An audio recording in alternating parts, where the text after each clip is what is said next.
I'm Christina Onnested. The death toll in Gaza has topped 8,500 as Israel continues its ground invasion and aerial bombardments. More than 3,500 are children. Health officials say 200 people were killed in the last 24 hours, including 5 dead after Israel bombed Gaza's only cancer hospital, the Turkish-Palestinian Friendship Hospital. Gaza Health Ministry spokesman Arshaf Al-Qurda accused Israel of targeting medical workers, his comments translated by Al Jazeera today. 57 medical institutions have been targeted. 15 medical institution centers have been out of service, and 32 medical centers are out of service because of being targeted and because of the lack of fuel. The Friendship Turkish Hospital has been targeted directly, and parts of the hospitals were destroyed. Israel has accused Hamas of using its people as human shields. United Nations Children's Fund UNICEF is joining the call for a ceasefire. The group Save Our Children estimated a child is killed in Gaza every 10 minutes since Israel began striking Gaza, and that more children have been killed in Gaza than in all conflicts since 2019. Catherine Russell is executive director of UNICEF. She spoke before the UN Security Council Monday. The situation grows worse by the hour, and without an urgent end to the hostilities, I am deeply afraid for the fate of the region's children. But we and you have the power to help lift children out of this spiral of violence. I implore the Security Council to immediately adopt a resolution that reminds parties of their obligations under international law, that calls for a ceasefire, that demands the parties allow safe and unimpeded humanitarian access, that demands the immediate and safe release of all abducted children, and that urges parties to afford children the special protection to which they are entitled. At the council, the head of UNRWA, the UN relief agency in Palestine, accused Israel of carrying out collective punishment against Palestinians in Gaza.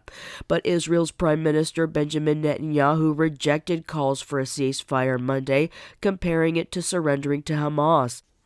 Defense Secretary Lloyd Austin and Secretary of State Antony Blinken are going to make the case to Congress to send aid to Israel and Ukraine before a Senate hearing today. The Biden administration's massive $105 billion emergency aid request for the two countries has already hit roadblocks in the House. New House Speaker Mike Johnson has declined to include Ukraine funding in a spending bill. It's day 2 of a court hearing whether to block Donald Trump's name from the 2024 presidential ballot in the state of Colorado. The suit, led by Crew Citizens for Responsibility and Ethics in Washington, argues the U.S. Constitution's insurrection clause bars Trump from the ballot. Christopher Martinez reports. It's the first time anyone has tried to block a presidential candidate because of an insurrection, but the post-Civil War provision, part of the 14th Amendment to the Constitution, is being put to the test. Lawyer Eric Olson argued the case for the plaintiffs, describing a violent mob at the nation's capital on January 6th, incited by Trump in order to stop the peaceful transfer of power. And we are here because Trump claims, after all that, he has the right to be president again. But our Constitution, our shared charter of our nation, says he cannot do so. And Colorado law says this court must ensure that only eligible candidates appear on our ballots. Trump's defenders blast the lawsuit as a radical attempt to affect the election. Lawyer Scott Glesser is representing Donald Trump. At its basest level, this is election interference. Millions of people look to him for hope and inspiration. Whichever side loses first in either case is expected to appeal. There are also legal challenges to Trump's candidacy pending in Arizona, Michigan, and New Hampshire.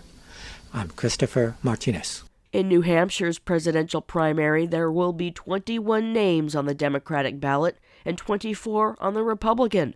But Joe Biden's name won't be on there. Edwin Vieira reports. Biden gave up his spot on the New Hampshire primary ballot after working with the National Party to put South Carolina's primary first. But with Minnesota Representative Dean Phillips now in the race, some in the Granite State are starting a Biden write-in campaign to make sure the president doesn't lose an early contest. Kathleen Sullivan, former chair of the state party, says this will also help New Hampshire folks show their independence, including from the National Democratic Party. They're not going to stop New Hampshire Democrats from going out and voting. We're going to do that no matter what some national Democrats may want. I'm Edwin J. Vieira for Pacifica Network and Public News Service. And I'm Christina Ottestedt, reporting for Pacifica Radio.